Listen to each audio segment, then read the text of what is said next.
podcast called Dub Jellison podcast. First ever type 1 diabetic in UFC history. Doing fine, Dub. Nice to be with you. Get out! He's like, yeah. My tunnel vision and my periphery, I'm like off field. Hey, you know how it is, though. Hey, when your team. I don't remember that. That's crazy. What's up, everyone? We're back with another episode of Dub Jellison podcast. Today, with a very special guest, Mr. Jakeb Sullivan. Jakeb, how are you? I'm good, man. I appreciate you having me on. Yes, sir. Thank you so much for coming on, first of all. I know we talked a little bit before we hopped on here. So how's it been like being back home after the season? I know you're back in South Dakota now. Yeah, man. I always appreciate coming home, first and foremost, because it makes me, as I leave, it makes me appreciate everything I have back home. And, being the oldest of 5 siblings, family is really important to me. And coming back, it's crazy because my youngest brother is 14 now. He's an 8th grader about to enter that high school stage. And I swear I left and, I come back and it's a little grown man walking around the house. I'm like, John Paul, what the heck's going on? And then, he talks to me in his low voice. And it's just really cool for me, to go experience something new and different and, gain all these experiences. And it really makes me reflect on the experiences I had back in the States even. And then it makes me appreciate so many different things, the way my family raised me to just, the process of, me being from South Dakota, then all of a sudden, being in Dusseldorf in a championship game, like all these different things that have happened throughout my life. And it's just interesting. And for me, coming home is always just a time to appreciate things, time to reflect and time to relax a little bit. So that's always nice coming back to Rapid. And, I get the opportunity to see a lot of cool people. It's nice for me because I made a lot of great relationships in Rapid City, outside of my family even.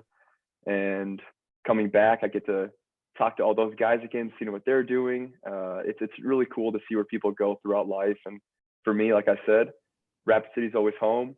And it's nice to come back and just appreciate that and just be comfortable for a little bit, before I go back out and, take on the world, whatever it may be. But it's nice to be back home and relax a little bit. For sure. And before we hopped on here, we were talking about family and your brothers and sisters. We're both the oldest in our families, and our siblings kind of look at us and see like, oh, well, he's doing that and doing all these different things. Yours is at such a bigger level, obviously, going overseas to play football. How do your siblings kind of look at that? Just be like, the hell is he doing? He's doing all these amazing things, but it's so like foreign to them. And even for me, like my sisters now, one of my sisters is in college, like I mentioned, the other one's in high school. So they look at me to try to see like what life's going to be about. But like for you, you're doing, taking all these different routes in this amazing journey. How do you, what's that relationship like with your siblings and kind of being there for them? Man, it's a unique relationship, that's for sure. The first thing I could tell you is, when I left in 2019 for Germany, the biggest reason, I decided to do it was, my mom has been born and raised in Rapid City, South Dakota, has lived a wonderful life here, and there's nothing wrong with being in Rapid City, South Dakota your whole life. My father was my grandpa was in the Air Force, so they moved around quite a bit. My dad actually lived in Germany, I think for a couple of years before he was even 5 years old, so at a younger age. And then they moved around a lot. And, for me, it was, what can I go out and experience, that not a lot of my family have experienced yet? What can I go show my siblings? Can I show them it's okay to go out and branch out and, go out to Germany to go play football because you're passionate about it, because it would have been very easy for me to graduate college, get a job, start the next chapter of my life. And that would have been great. And I think if I would have done that, I would have had no complaints. But I decided not to, probably thankfully, because even still, I'm very happy. I am trying to stay as far away from the 9-hour workday, being an adult, all those responsibilities. Yes, I have responsibilities, but I got lucky because I found something that I'm very passionate about and I still love and wake up and I want to do every day. So the biggest move for me was, hey, what can I show my siblings? How can I continue to be a role model? Because, throughout middle school, high school, I was still trying to be that for them. And for me, I was my father was a principal at my high school growing up, head football coach, firstborn kid. And growing up, it was really, hey, if you get in trouble at school, you get in trouble at home, you get in trouble at practice. So make sure, you do the right things. And, my father was young and energetic growing up. So I was disciplined, I think, correctly, because I did something wrong. Hey, I'm not going to do that again, because I learned from my mistakes. And, so as I got older, it was very obvious to me that, hey, my role right now is to be a role model for my kids, for my siblings. And, I took that as an opportunity to be that, going to Germany to show them. And it was funny. I think my first month away, I got a text from, my siblings saying, so when are you coming home? When is this over? Because we miss you. Because I had the unique opportunity to spend, basically my whole life with my siblings. And my college was in my hometown. So I went to South Dakota School of Mines and Technology. It was an amazing experience because the way the football field is set up at School of Mines, there's like a grandstand on one side. And the other side is, pull in, like drive-in theater type deal. So you can sit in your cars and watch the game. You can tailgate. You can stay warm when it's cold, because we live in South Dakota. So it gets a little colder in the football season.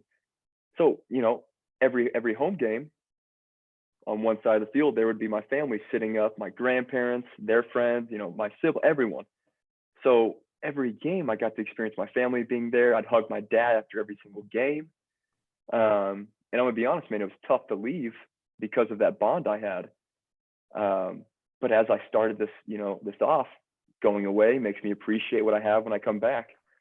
And yeah, the thing for me is like, it's really cool for me to be away because I get to see my siblings grow up from distance. And then I get to see, I get to come home and actually say, wow, you guys are as big as you look in, in the FaceTimes and the pictures and everything. And that's another deal is, FaceTime and Instagram, everything makes it so easy for me to be away. I FaceTime my family a couple times a week. And then when I see them again in person, it's like nothing's changed. So that's a pretty cool thing for me. No, it's a good relationship between me and my siblings. I've had to miss a couple things being away, and that's pretty difficult. But I'm very lucky because I think all my siblings are mature enough at this point to understand, like, Jake might not be around for this certain holiday or birthday, but he's off, he's doing stuff that he enjoys and loves. And, hopefully that's something that I want to do. And I hope that's something that they're, saying to themselves. And yeah, for me, it's just, I'm going to continue to, in my own view, is to live a life where I'm passionate about what I'm doing, to some capacity, I'm making others around me better. And which is why I love playing quarterback. I love being in that leadership role because truthfully for me, and as an older sibling, I've been raised to teach and, to bring along everyone else around me, because I have a common goal I share with the team this year. It was win championship. And it was my job to keep the guys, with that in mind and never let them stray away from that. And I grew up doing that with my siblings for whatever our common goal was. Maybe not make mom and dad mad that day. Maybe make sure we get our chores done that day. Stuff like that, but now it's at a different scale. But it's just something I'm used to. And it's a situation that I'm very comfortable in and I'm very happy to be in too. I mean, I think it's interesting to look at people who are great leaders, obviously. I mean, you'd have all the qualifications for that. And kind of look how, like, when that started. And for you, like you mentioned, your dad being the principal and your coach, and you're having to deal with them at home. I'm sure there were some tense moments there where you're just like, I cannot get away from this dude right now. Yeah. I just need to be away. But I mean, you learned that leadership role, and then you were able to just apply it to whatever you wanted. I mean, did you know from a younger age that you were going to be a good leader growing up? I didn't know if I knew it from a young age, but my parents did a really good job of putting me in that situation all the time. You know what I mean? And it was always, there's class, president elections. Okay, Jake, you're running for that. And I was the type of kid where, I really enjoyed being good at things. And, when I did do good things, I got good praise from my family. So And of course, I had younger siblings at that point too, so I wanted to be good for them. And yeah, it just got to the point where I kept getting these positions where there's an opportunity to succeed, an opportunity to where, you know, people would be looking at you and holding you in that regard. And I don't know if I got lucky or it was just by nature, but I succeeded in those situations. And I always tried, and I mean, my parents made it very obvious to me at a young age that, you know, you're going to be humble about what you accomplish and you're going to treat everyone the same regardless. And I think, you know, certain qualities like that and certain things my parents instilled in me helped me in those situations. And then it just got to the point where I loved being in those situations. I would crave, you know, those pressure moments. I would crave where all eyes were on me and, you know, like the ball's in my hands type deal. Because, you know, as I got older and as I continued to play sports and I learned how to fail, I learned how to get over failure, I learned how to deal with success, which is also very important. You know, then everything started to kind of come together for me. And it was a moment where I, you know, thought, okay, I can be good at this, you know, but I have to do it the right way. And that was really important for me too, is because there's so many, you know, people who are very good at certain things, but a lot of people don't make it look very easy, you know. And for me, I always just wanted to be that guy where people could look at and they'd say, oh, you know, Jake looks confident, he looks comfortable. I want to feel like that too. I'm going to be like that. And I think that's really where my leadership, you know, started. Was I always just wanted to lead by example. I was never a big rah-rah guy. You know, I always kind of not knew the recipe, but I understood what it would take. I knew the process, and I always enjoyed the process. That was a big difference too. I had breakfast with an old friend this morning, and we were talking about, you know, like me winning the championship this year in ELF. Myself and him were teammates in high school when we won basketball high school championship, like how that feels. And it's interesting because when you're up there and you're holding that trophy, all you can think about is, I'm happy I did those extra reps. I'm happy, you know, we spent the extra hour at practice. I'm happy of all these things. You know, thank God I suffered.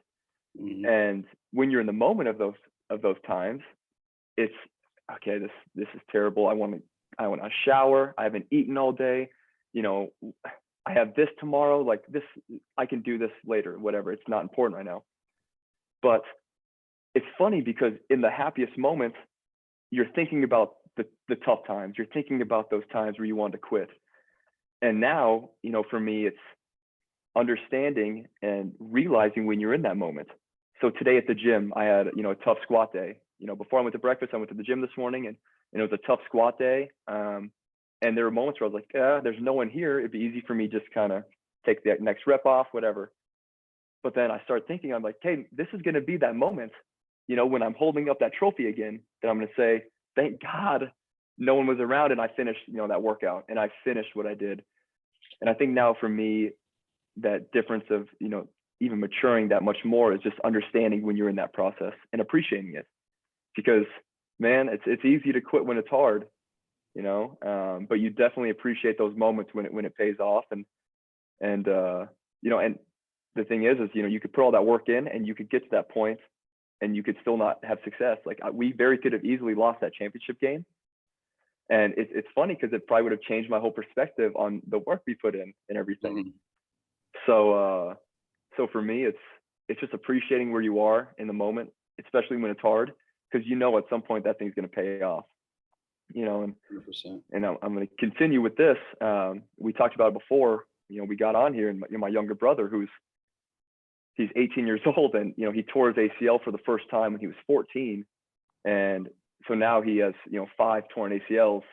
You do that math, it's insane, because an ACL takes about a year to recover, and so for him it's been hurt, recovery, hurt, recovery, hurt, recovery, hurt, recovery.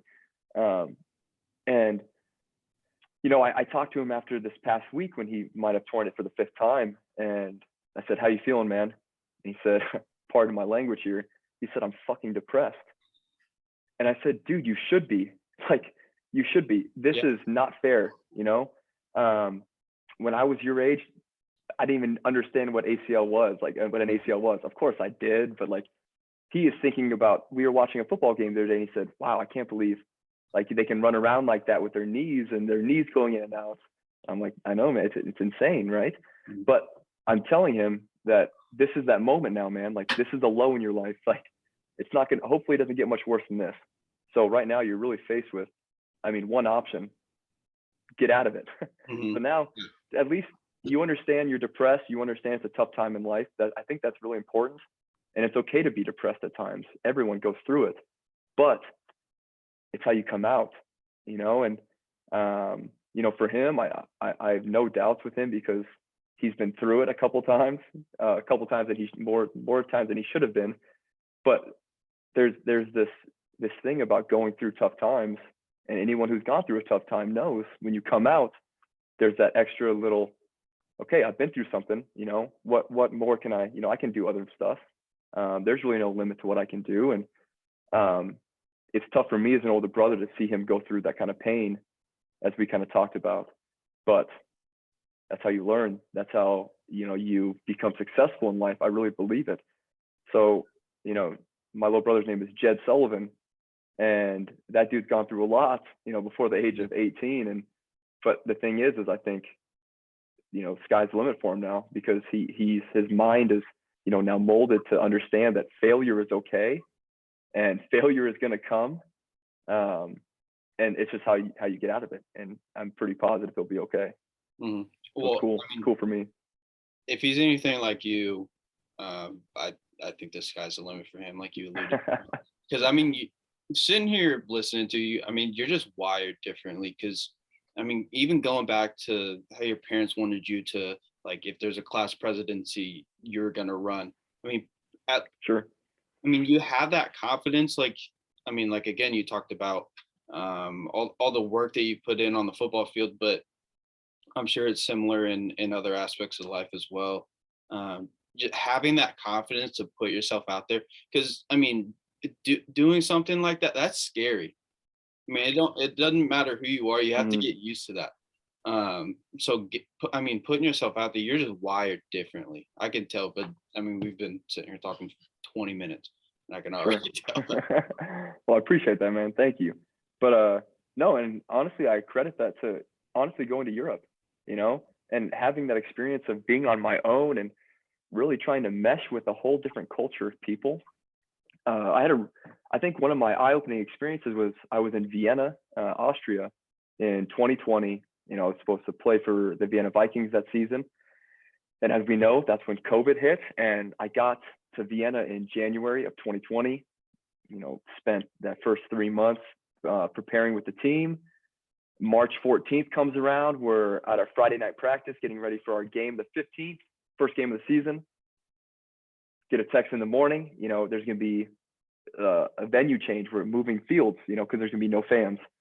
Okay. You know, 30 minutes later, okay, we're changing fields. Okay, now there's no game. We'll talk. We have a meeting tonight. You know, and then that meeting tonight is no season. And then I'm in Vienna. I don't know anyone. I'm living in a flat by myself at the time. And yep, city of Vienna is shutting down tomorrow. We'll obviously stay in contact. Like the organization was awesome with me. Don't get it twisted here, but I'm essentially on my own, right? And it was a really unique thing for me because the year before I was in Germany and I made a lot of great friends. And I'm not saying this was the only reason, but there were a lot of teammates and we had success in football. So of course we're gonna have some common ground there. We're gonna be friends. So in Vienna, I had like a couple guys that I was friends with, and it started growing. I was friends with all of a sudden all these people from Vienna without football in the mix. And I'd go hang out with this group of people and they'd only be talking German for the most part, you know, and I don't speak German that well. I understand bits and pieces, but it made me just realize like, hey, it's okay to hang out and just be present, right? Like I can be part of a group and just be present there. Like I don't need to speak. I don't need to put any input in. And it was unique because I was just there and they enjoyed me for who I was. I enjoyed them for who they were. And growing up so differently on different sides of the world. And just naturally, we shared these same goals and work ethics and all these different things. And I was like, wow, it's really cool how small the world is. But but still being able to go over there and make these experiences that I would never have had otherwise, just because of the game of football. And then when it was taken away, I was still able to cope with, the situation of being alone in an apartment, but still being able to see friends. And it was cool too, because the city of Vienna is pretty big. There's like 2.2 million people. And growing up in Rapid City, South Dakota, there's 70,000 on a good day. During COVID, you couldn't go out unless you were going to the pharmacy, unless you were going to the grocery store, or you could exercise by yourself.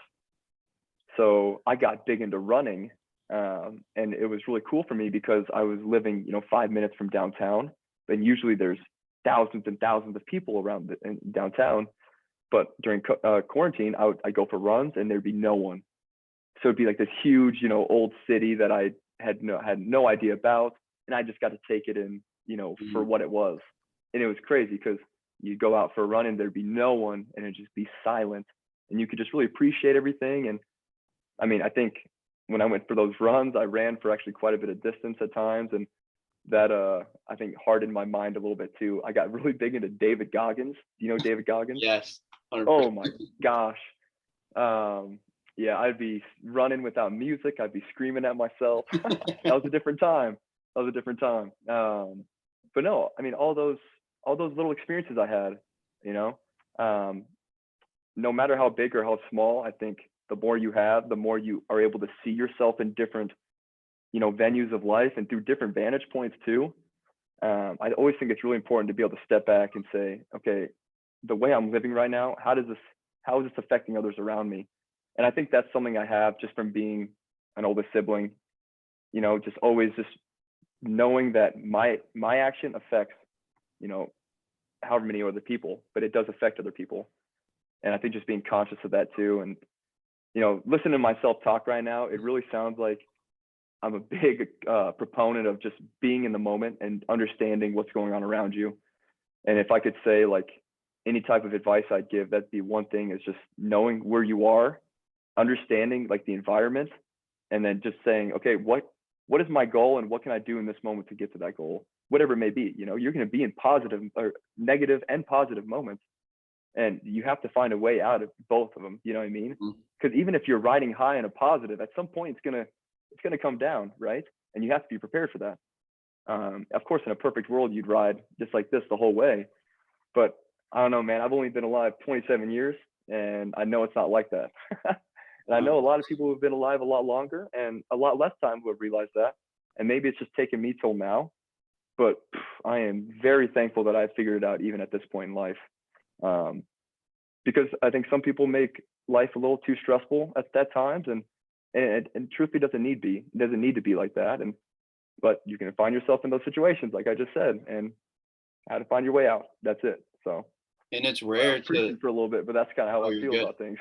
Yeah, you're all good.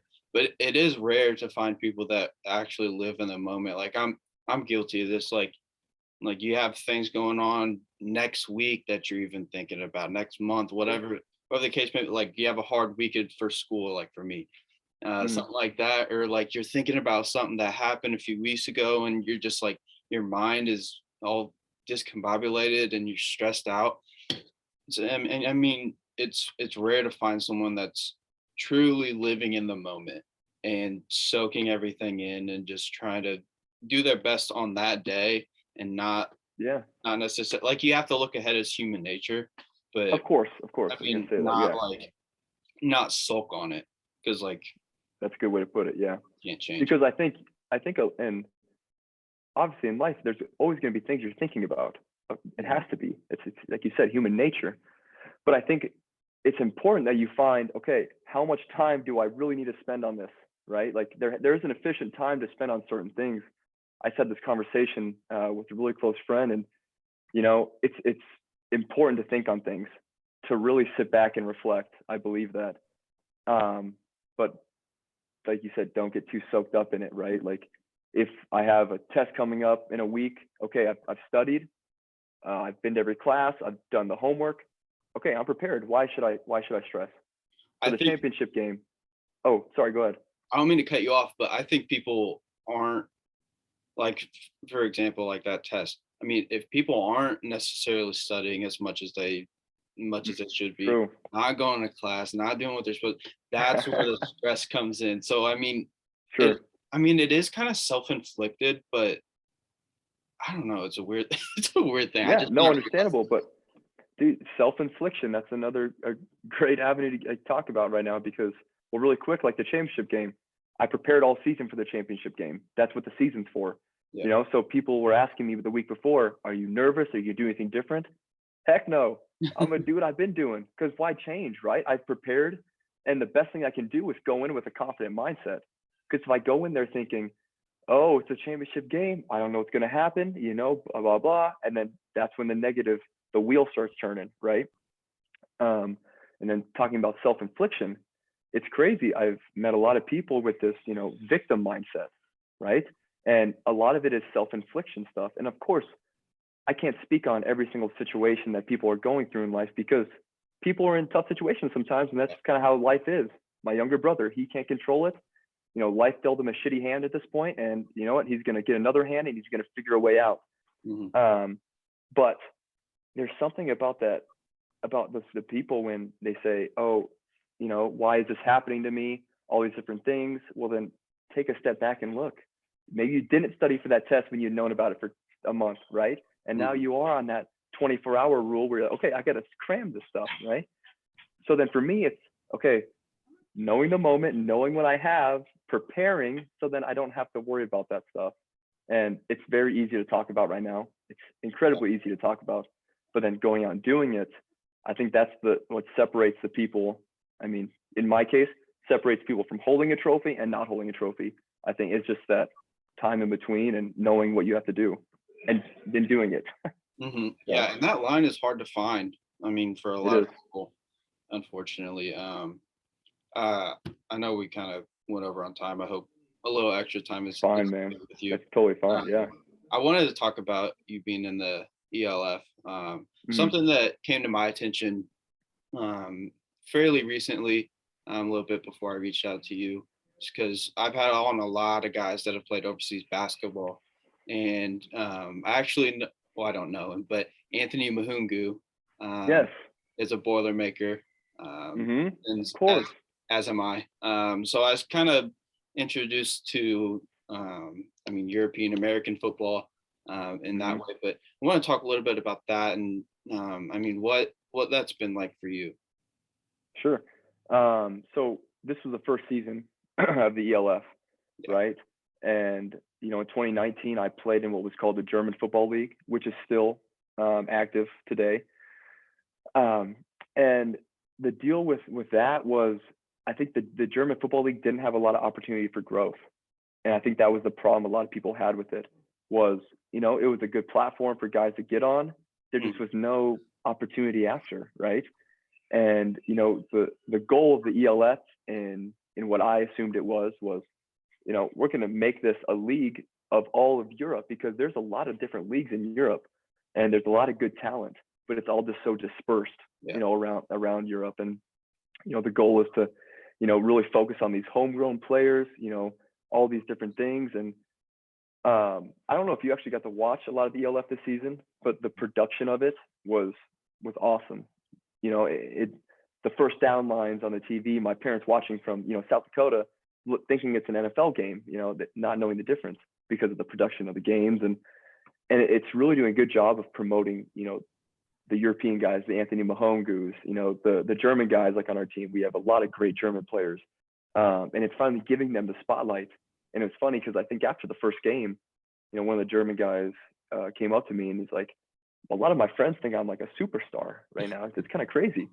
And then but when you go back and you watch the games, they really does make you look like a superstar. And no, the league is doing a great job promoting the players. The fact that you're even hearing about it with Anthony Mahongu in it. We had a guy named Kasim Edebali playing on a different team. And, you know, he was on the Saints for a while. He was at the Minneapolis Miracle, like all these different things.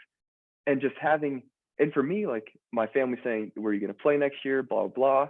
And I say, oh, I'm going to go play in the ELF. Look at this guy I'm going to be playing against.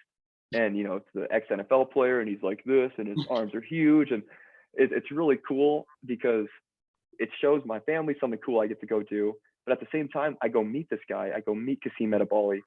and he's one of the nicest guys I've ever met. You know, we exchanged jerseys after the championship game, and you know, for me, the ELF has done a great job promoting the players and then just bringing the players together. And then, you know, what they're doing for the sports.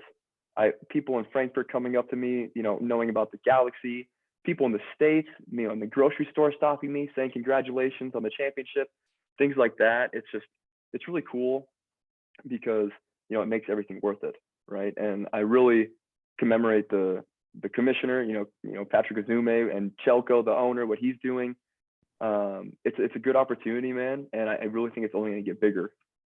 Yeah, I could definitely see that. And one thing that, I mean, it wasn't necessarily surprising to me, but just being the first year of the league, I mean, you kind of mentioned it, that little, I mean, they're really pushing their players. I mean, it doesn't really matter. Like, if say you had a good game, they're gonna spotlight you on their social media or obviously on the broadcast or what have you. But it feels like there's a real like community type feel in that league to me.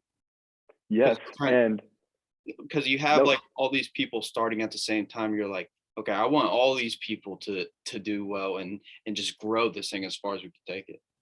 Of course. And I think the special thing that, you know, really unites all those people is just the passion for the game.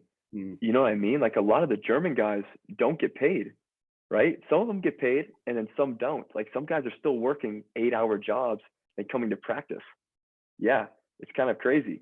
So like, basically half the roster is getting paid and another half of it really isn't. Like, maybe gas money or something small, but nothing, you know, but they have to work another job.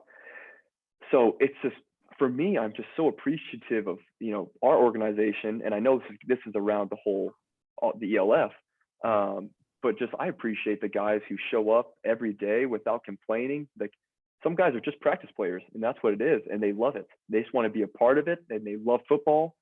And for me, it makes me love football even that much more too. You know, just being able to see the appreciation and the respect and the love for the game.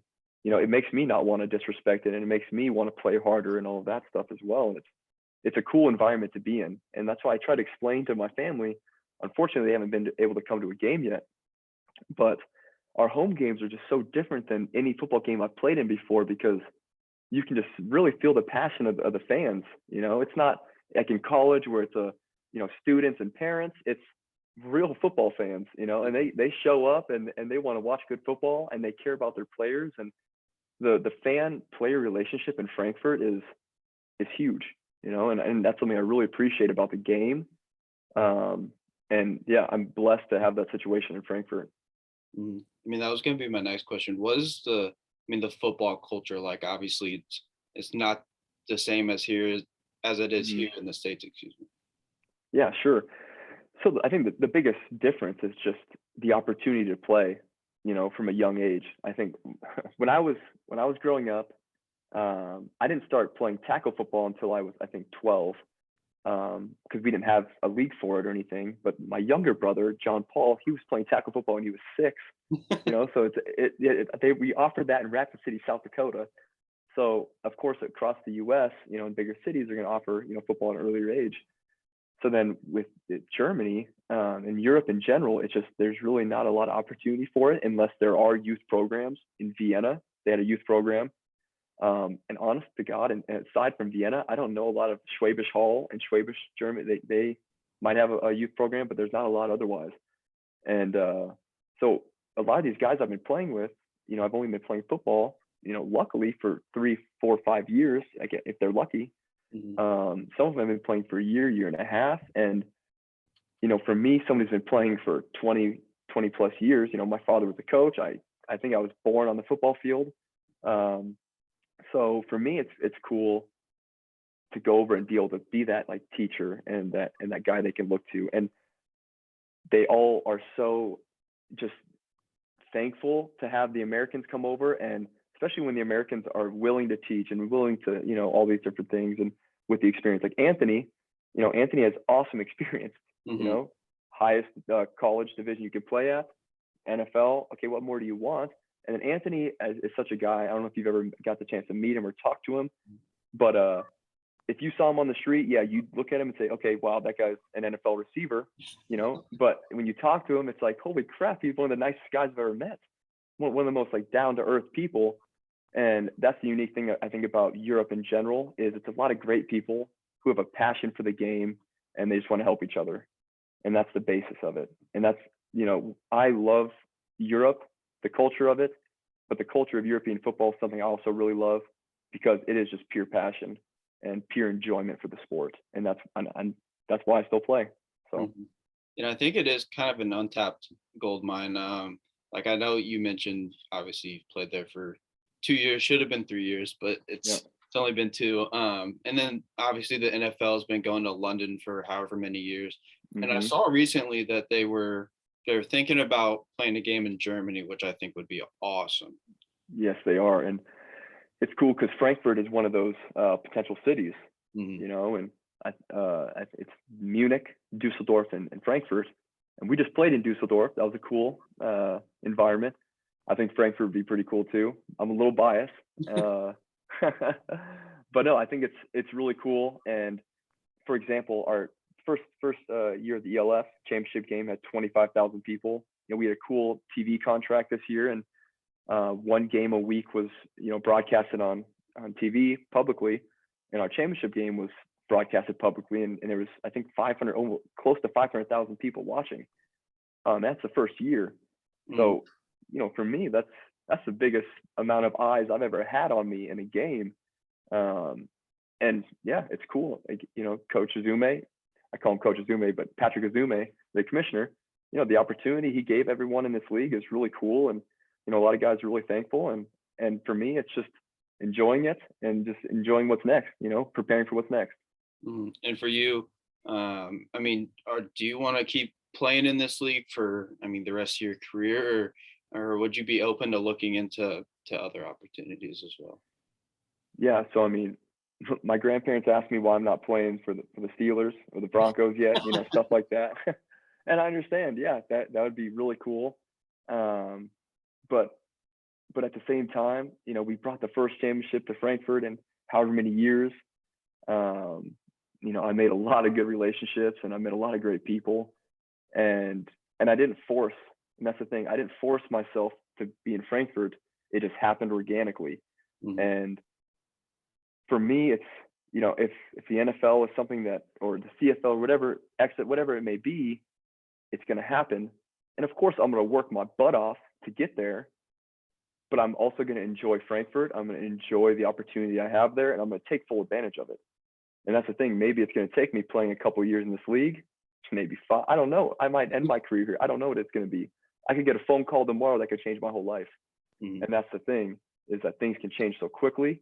So for me, I'm enjoying the championship still. I think I'm still on that trophy high. But no, and then of course I'm still getting to work for next season, whatever that may bring. And of course, I'm just gonna keep my options open, and whatever it is I choose, I'm just gonna put all myself into it.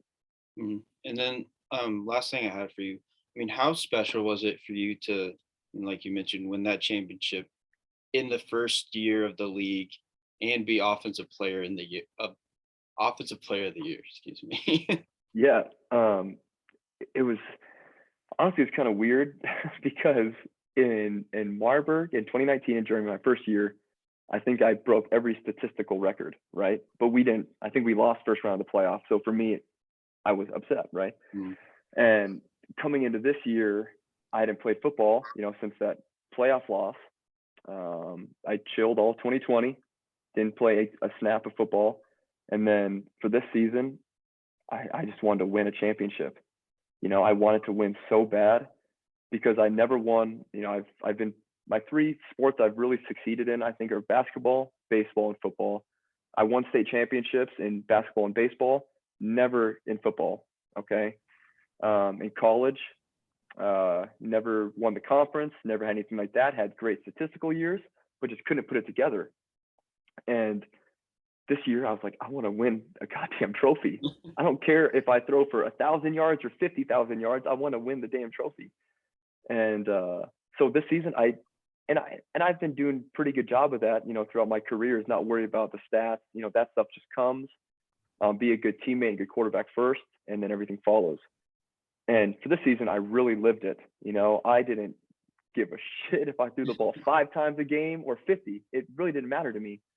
And as the season went on, you know, we kept winning. We lost the first game, but we just kept winning after. We kept building and building and building. And then, you know, at the end of the season, I'm kind of looking back at, I can finally start reflecting on things. And, you know, I do win Offensive Player of the Year, but it's so crazy because in my mind, I never once thought, okay, I need to have an Offensive Player of the Year, you know, season to win a championship. It was just, I want to win games. And, you know, I was very blessed that coach put together a great team around me. We had the option to run it 40 times a game if we wanted to, and we could have thrown it 40 times. You know, so for me, I was in a very, very lucky situation, a very luxurious situation, because I had awesome dudes around me. And, you know, the things that we did this season were so effortless, you know, and I don't want to make it seem like we didn't try or anything like.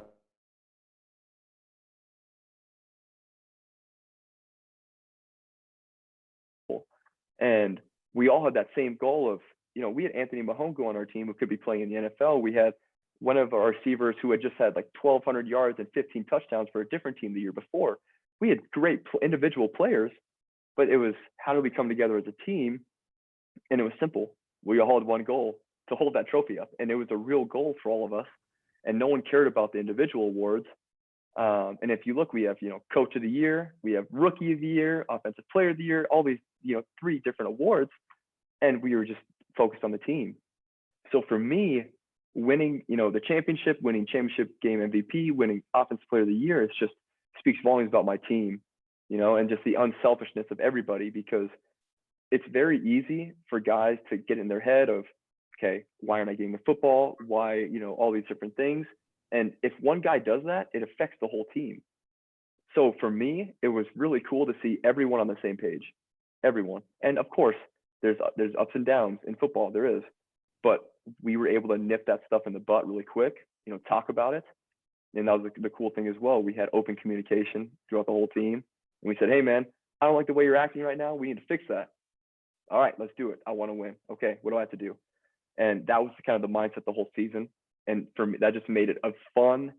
As a quarterback, if you're comfortable and you're having fun, I feel like your production level, sky's the limit, right? If there's guys around you, and I was lucky because I had guys around me who were confident in me, I was confident around them. There was no thought of, oh, this might not work, because even if it didn't work, we knew what we were going to do next was going to work. And we had always had the next play mentality. And that's so important, I think, living that next play mentality, not only on the field, but in life as well, right? Like that's how it's easy for me to adapt and change, is because I know, okay, regardless of what's happening right now, okay, there's going to be a next play and I have to be able to adjust to it, okay? So know what's going on now, next play, adjust. And that's kind of how I play football, how I play quarterback. That's how I've been living my life. So.